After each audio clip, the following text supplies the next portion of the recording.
garbuukiya akkuma namnetti magarte sindisu bulootiya akkuma ifnetti daalatte jaalachuun duruu jira akkuma rakkoo seene barana.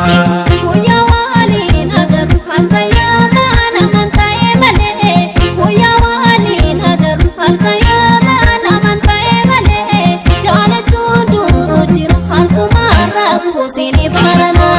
Sinamuu garbuukiya akkuma namnetti magarte sindisu bulootiya akkuma ifnetti daalatte jaalachuun duruu jira akkuma rakkoo seene barana.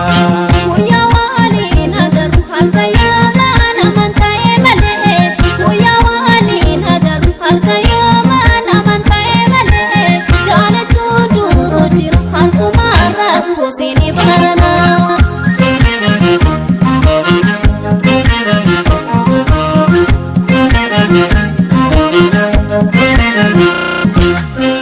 Sanate gubbaane hurriidhaaf laftiin argamu garaan jaalala gowwaadha sobanayyamu haadhaan teenye wal yaaduun homaan argamu yoona yaadde kootu maal ofalliin gaafamu. Hin deemin dukkana keessa uftuullee eenyu si kaasa. Hin deema warri na eega kootu taa'ee si eega. Hirroobaa na borrachiisa kophaa goosirraa na jeesa. Hindeessa guddaa bobeessi eegi humna kee cimsi.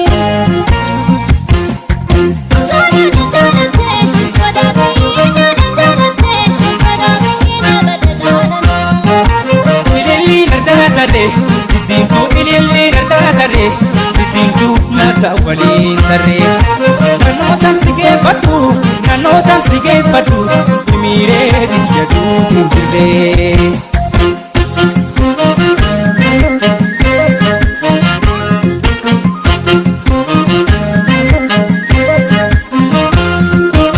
Sinamuu garbuukiya akkuma namnetti magarte sindisu bulootiya akkuma ifnetti daalatte jaalachuun duruu jira akkuma rakkoo seene barana.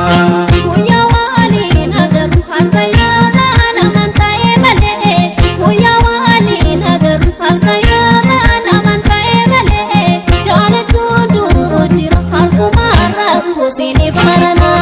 Sinamuu garbuukiya akkuma namnetti magarte sindisu bulootiya akkuma ifnetti daalatte jaalachuun duruu jira akkuma rakkoo seene barana. Guyyaa waliin agarru halka yaamaan amanta'e malee guyyaa waliin agarru halka yaamaan amanta'e malee jaalachuun duruu jira akkuma rakkoo seene barana.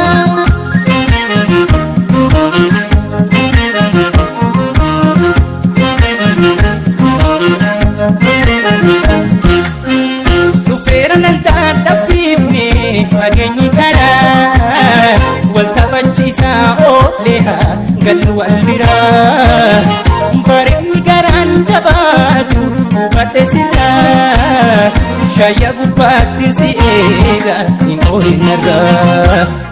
Hin deemin dukkana keessa uftuullee eenyu si kaasa. Hin deema warri na eega kootu taa'ee si eega. Hirroobaa na borrachiisa kophaa goosirraa na jeesa.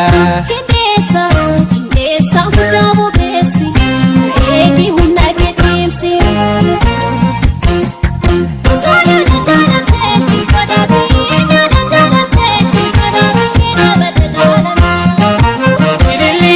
Diddiimtuu ilillee gargaaree diddiimtuu mata waliin tarree.